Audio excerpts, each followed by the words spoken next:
Hey guys, are you familiar with the magic of the talking circle? Mercury is still retrograde and it's showing its bad side. I'm getting a lot of workout with the talking circle, so I wanted to share it with you in case you haven't heard of it.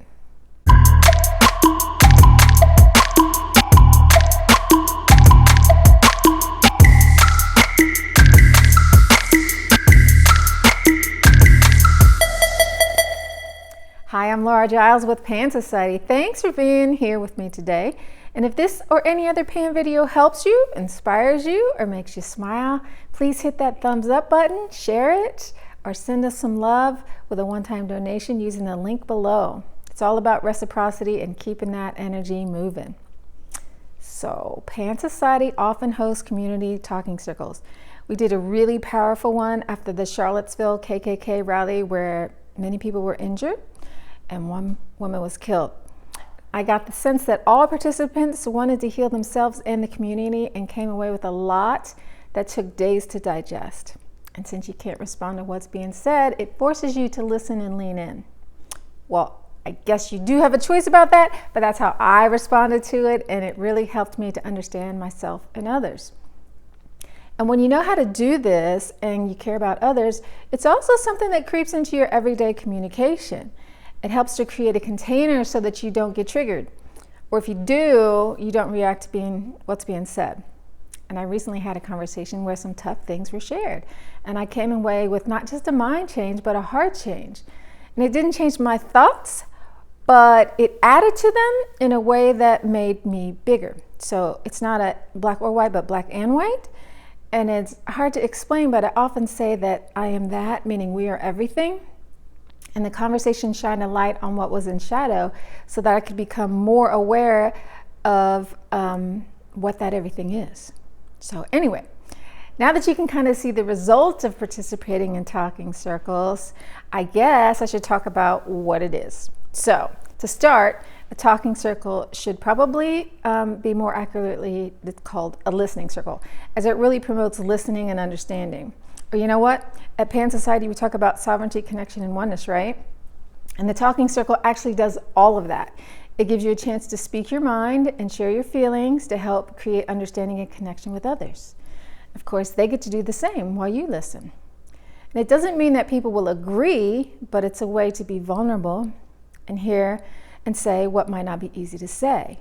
So you go into it in a space of respect and healthy boundaries, so there's much less chance for taking things personally. So here's the basic rules. You can do this with 2 people or a bunch of people. And you might have a planned topic or no set topic. It can be used for problem solving, information gathering, or just sharing. And usually an elder acts as a facilitator, but we use a talking circle because everybody has an equal voice. So the facilitator doesn't usually have to do too much, just explain the rules and move things along. And the talking stick is a symbol that shows who has the floor. It could be anything like a feather or a pen. It doesn't have to be a stick. And we have a stick that we use, but we also have a shell.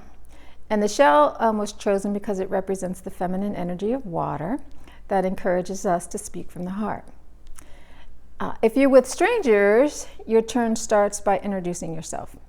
And if you know everybody, you don't have to do that step.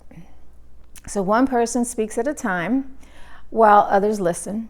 And that person speaks until they're finished, and then they pass the stick. And pauses are fine.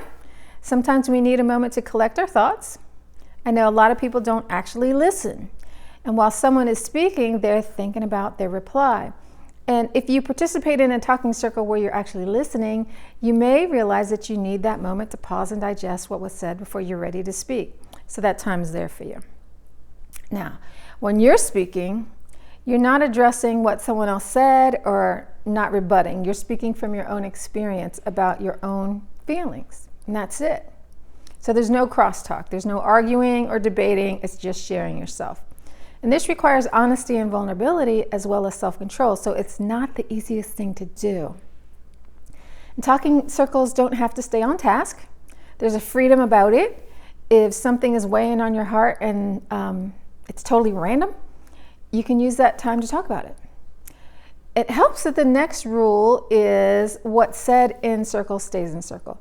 This is not about finding out juicy gossip that you can use as ammo against someone later. It's sacred space.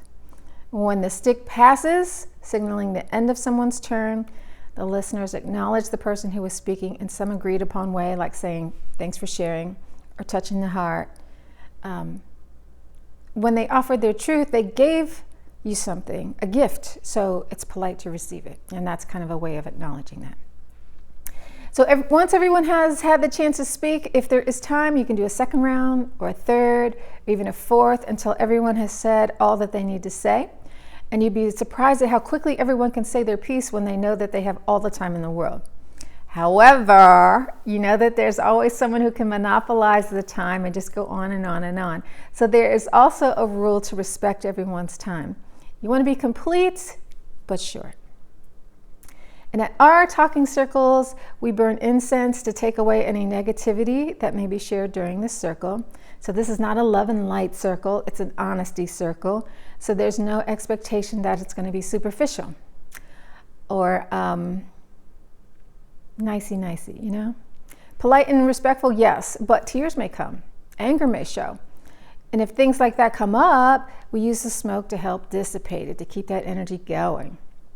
So I've had a lot of tough conversations this retrograde, and I can't tell you how much my talking circle practice helped me to be a good listener. And if you're not using them in your community, I urge you to give it a try. They can help with relationships and parent-child communications, at work, really anywhere.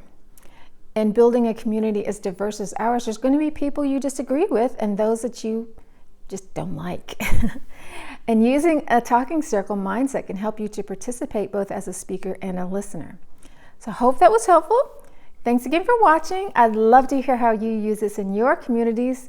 Until next time, be good to each other. Ciao.